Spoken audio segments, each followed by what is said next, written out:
What's up, world? Welcome to the Speedy Show, man. Y'all like sports? I like sports. Cool, man. I'm gonna talk about some sports for y'all. Y'all like money? I like money. Let's get it. Check. Bet. I'm about to You cash wanna go check. win some bets, man? I'm about to smash the bet. I'm whipping from right to left. Let's get check, going, man.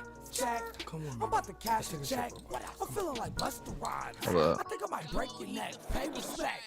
Check. I'm about to cash a check. Yes, sir. Yes, sir. Yes, ma'am. We are back with another episode of Speedy Show Sports Podcast. I got two of my brothers with me right now. In my left, I guess, because we on the computer screen, far left, big buff dude over there. That's my brother at JStar606 on TikTok.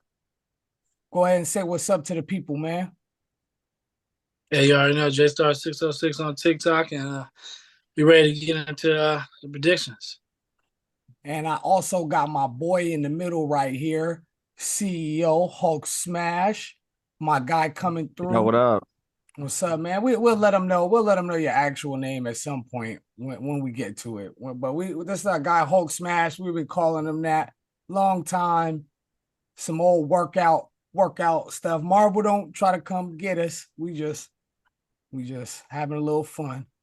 But we here to discuss that. Philadelphia and Boston game 7. Game 7 is the best term in sports, in my opinion. Everything's on the line. All the teams better empty the tank, because if you lose, you go home. And if you win, you move on. It's like the biggest competitive thing in sports. We got Boston and Philadelphia about to go at it on Mother's Day. The rest of the series are wrapped up. We'll get into that a little bit. We're going to give you a little bit of bets. And we're going to debate Jason Tatum's point total. And we're just going to basically get you prepared for this game 7 on Mother's Day. Happy Mother's Day to all the moms out there. And we're going to get into it right now. No further ado. Say, J-Star, I want to start with you. Last season, you was really running tough with Boston. And you haven't really backed off of them in our discussions that we've been having. You've been pretty confident in Boston's ability to not only get back to the championship, but actually win it this year. They don't got to worry about Golden State no more. They're eliminated. So all they pretty much got to do is finish off the job. Then they in another showdown with the Heat. Same rematch from last season. What do you think their chances are to close Philadelphia out? Oh man, they're gonna do it. I think they're gonna do it. Boston got all the firepower they need. They're playing Game 7 in Boston, which gives them a huge advantage, in my opinion. So, we seen the last game that Boston didn't play the greatest ball, but they still came out with the dub. So, yeah, they're gonna get past Philly. They're still gonna be a tough matchup with the Heat, just as last year, because Butler had a crucial shot down the stretch last year. If y'all don't remember, that if he would have made it, it probably would have changed the whole game, and Miami would have won. So it's gonna be tough, but I'm still riding with Boston. Who do you think needs to play well for Boston to win? Need Derek White to step up? Do you think they need Robert Williams to step, or you think they can just win? Yeah. And just come out there with a solid game plan and win the game? Well, both. They're gonna need both. Obviously going to the championship, it takes a lot of grit, and it's gonna take a players playing well, and then the coaches on their game. And so Tatum has to play well. He's one of those players that I feel like in a way makes him or breaks him. Tatum, Brown, I think Smart, as long as they're all playing their positions to their best. Marcus Smart is a great defender. If he can D up and stop a lot of shots that can go in the basket.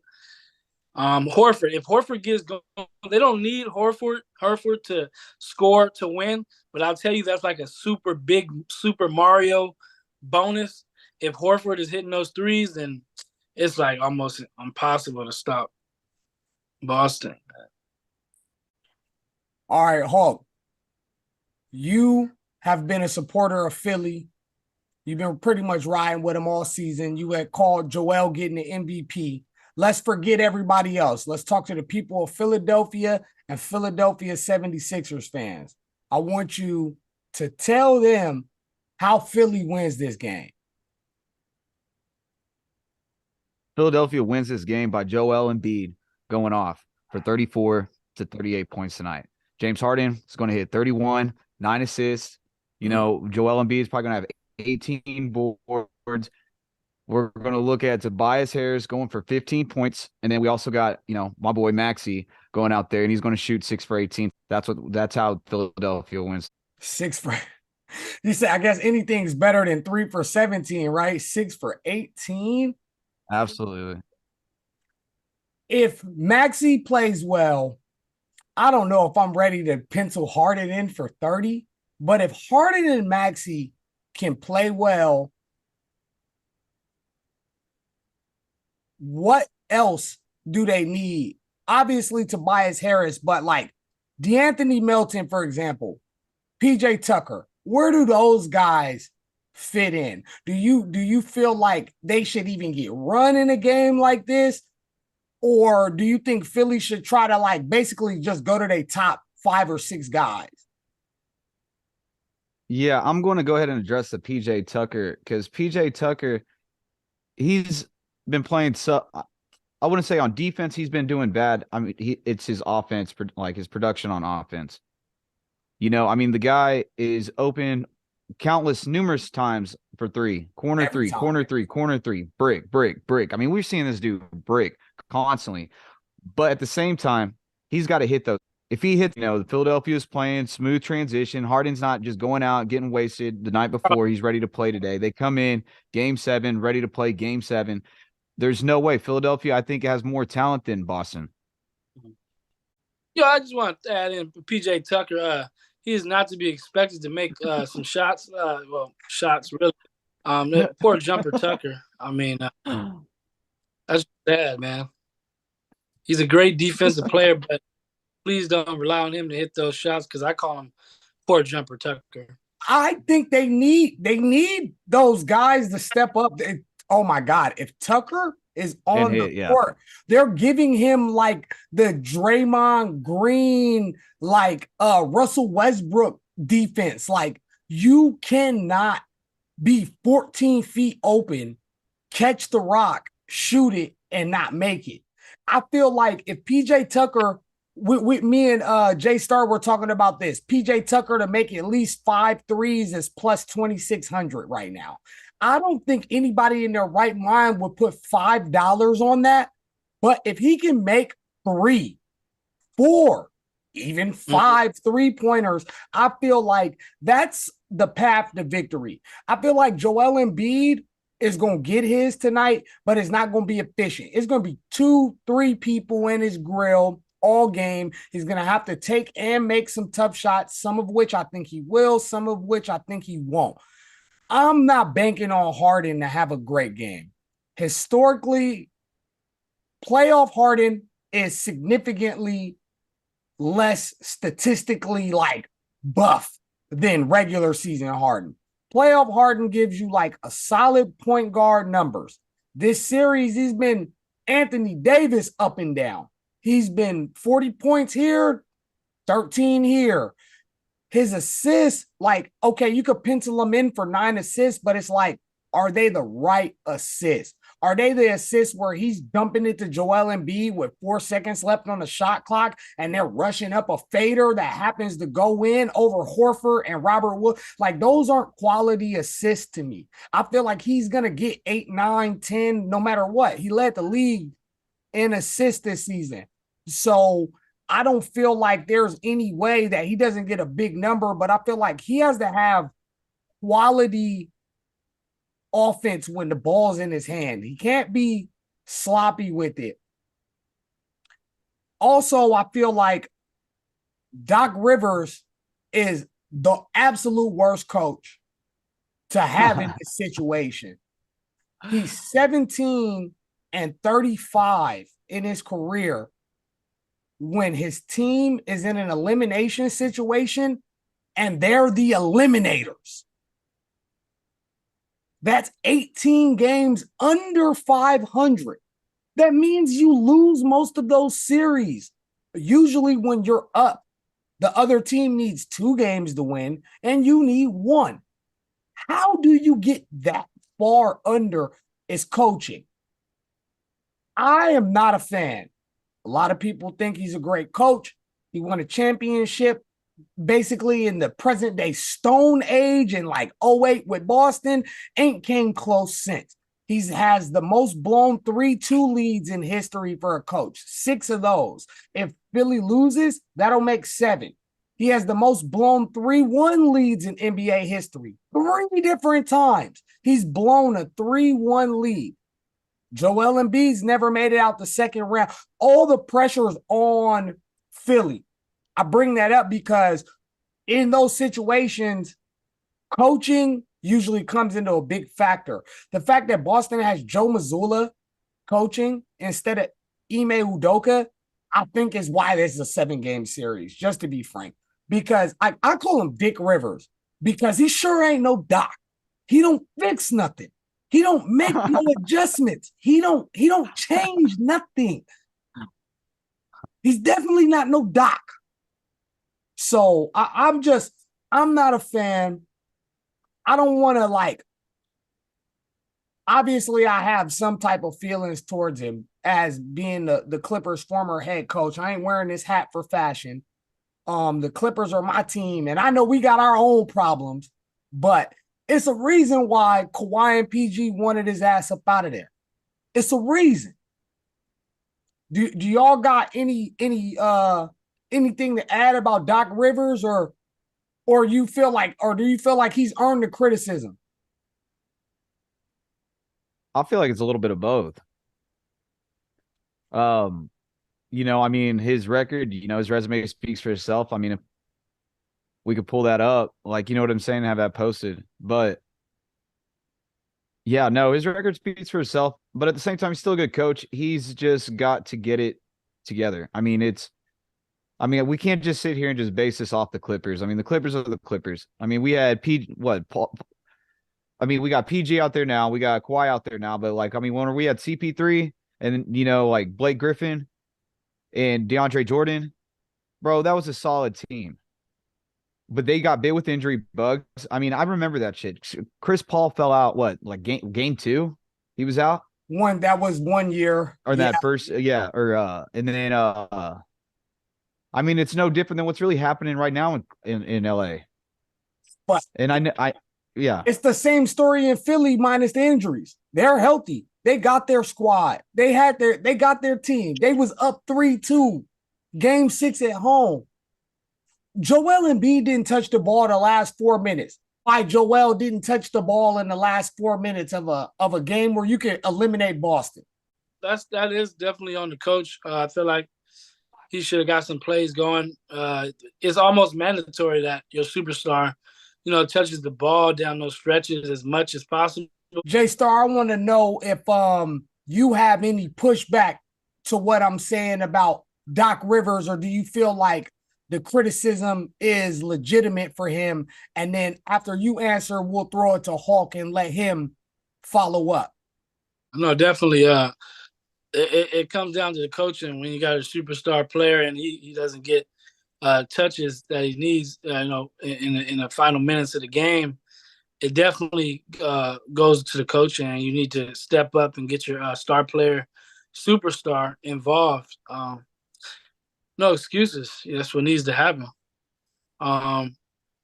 Doc's a good coach, but it could have potentially cost him the game, which it may have cost him the game by not trying to insert Joel Embiid to get those touches. Also, Doc Rivers, if you're watching, man, that lineup on your head looks good, bro, but we know that ain't real, man. So if you zoom in on him, just know his lineup is crispy, but it's real small. So I'm like, woo, damn. If we're gonna bring up hairlines, you gotta throw Derek White in there. That's the real game. That's the real game 7. Derek White's hairline versus Doc Rivers' hairline. Bro game. all that head that he got, they should have been won the series. Oh God. I feel like Doc's a good coach. He's not a great coach like we were talking about earlier. I mean, he's a good coach. He gets teams to the playoffs every year. You know what I'm saying? I mean, look what he's done in Philly. I know that I mean we're still sitting here saying about his losses and stuff like that. But I mean, I remember what was it? Kawhi was out there, right? Or was it no? Doc was still in. Yeah, no, he had Kawhi and Paul George in the bubble. He 3-1 loss. We literally made no adjustments from game 4 through 7. Played the same exact way, and they had figured it out. But that doesn't make him a bad coach. I'm not going to say he's a bad coach. I'm tired of people expecting him to win the championship or saying that he's a coach that could put them over the top. He's not. He's not. I would say he's a game changer, but I mean, what you're basing this off of is like what happened with the Clippers. I mean, he still took that team there. He built that team and pieced that team together. All I'm waiting for is for him to lose on Sunday, and he'll be doing the same thing in Philly that he did in LA. Yeah, it just wasn't KG that won it for him in Boston. I mean, he's shown after Boston that he could do the same thing, get back to the playoffs, 4 Hall of Famers onto runs. He's just right now he's in a slump. He can't get through that, but he's about to push through that shit. That's what's about to happen whenever Philly beats Boston. Whenever Philly beats Boston, and then they go into the Eastern Conference Finals, and what are we going to be saying about Doc? He's going to lose in the Eastern Conference Finals. We're going to be talking about Joel Embiid, Tyrese Maxey, and James Harden if the Sixers win. We're not going to be talking about Doc Rivers. We're not going to be talking about Doc Rivers. But if we lose today, we're going to be talking about Doc Rivers. He's just going to be part of the conversation. Yeah, but Boston in the big stage, man. Yeah, I rode with Boston last year, like you mentioned, Speedy. Boston going to take this. I'm gonna put some cases of Mountain Dew up, and I'm gonna do my thing, and I'm gonna come out with a little extra Mountain Dew at the end, because Boston, is gonna take this. All right, we're gonna load up this whiteboard that I put together right now. Let's open this up, and this is how we're gonna end out our podcast. The left side of the screen, we have 4 sticky notes. The one to the top right is the recap of the other series. And those are my predictions, not Hulk or Jay Stars. Those are my predictions. So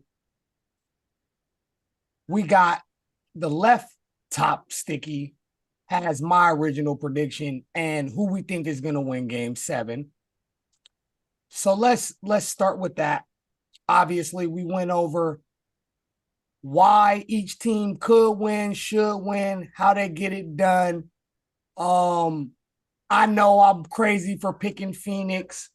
Y'all got anything to add to the game 7 talk, or y'all want to just throw something in about Golden State, Lakers, Miami, New York, or Phoenix, Denver?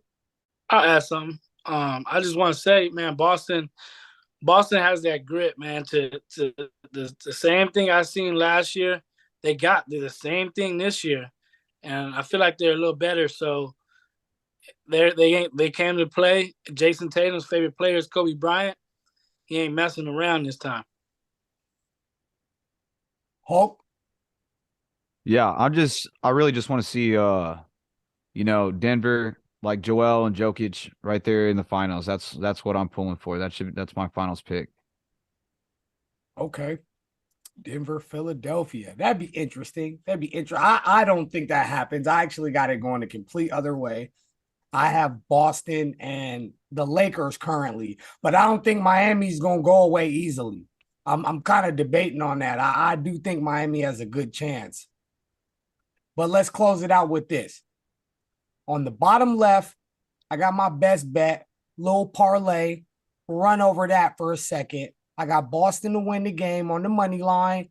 Embiid hits a 3. Maxey scores 22 or more. And Marcus Smart to get 3 rebounds. I put the individual odds right there on the sticky note. If you parlay all those together, it's plus 575. That means $100 will win you 575. So if y'all need a bet, need some help, there are some individual ones or one you could parlay. One that we disagreed on was Jason Tatum's over under. It's 29.5. I will go under for minus 115. Means $115 gets you 100. Y'all said over. Hulk, why you think he's going over tonight? He's going over tonight because of his game, like last game. You know what I'm saying? Like, I mean, you can't just not hit an entire game and come back this game and just with that kind of mentality. He's about to dominate the game. You know, if we got Jason Tatum, as you know, Jay Star said earlier, I mean, his favorite player is Kobe. Dude's coming into ball today. Okay, J Star, why do you think he goes over? Just the same reason, or you got anything a little different? No, I totally agree with Hulk. Yeah, like you said, Jason Tatum had a bad game last game, and well, his start was bad, and so he's coming to play. He's not. I don't think he's gonna have the bad start. I think he's gonna get off to a good start and do his thing. And I can definitely see that happening. I can see him being a flamethrower tonight. The reason why I think it's under, I think it's going to be close, just not 30, maybe even the 29. I think it is going to take a team effort, and Boston's going to really be coming out looking to put the dagger away, and that means every player. So I just think other guys are going to be successful tonight to where Tatum isn't going to have to Superman. If he has to, then obviously he'll go over that number. If they put the ball in his hands and say, Tatum, go win us this game, then they know, I mean, we know he's going to probably hit that number. We have covered the game 7, got y'all prepared a little bit more for an exciting basketball game. We're going to wrap up this episode. Shout out to everybody out there that's been waiting for us to come back. We got big plans, even more, maybe even a couple more podcasts. Who knows? We'll let y'all know soon. But y'all enjoy Mother's Day and holla.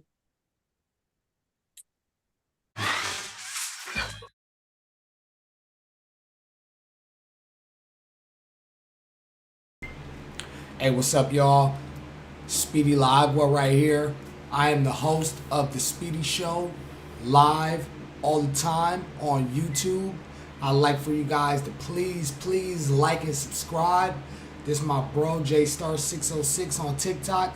And we bringing y'all the hottest sports content coming out right now. And we're on a goal to get to 100 subscribers. And we're just asking for everybody to help us out. So like and subscribe, The Speedy Show, presented by Fan TV on YouTube. Thank you. Let's get it.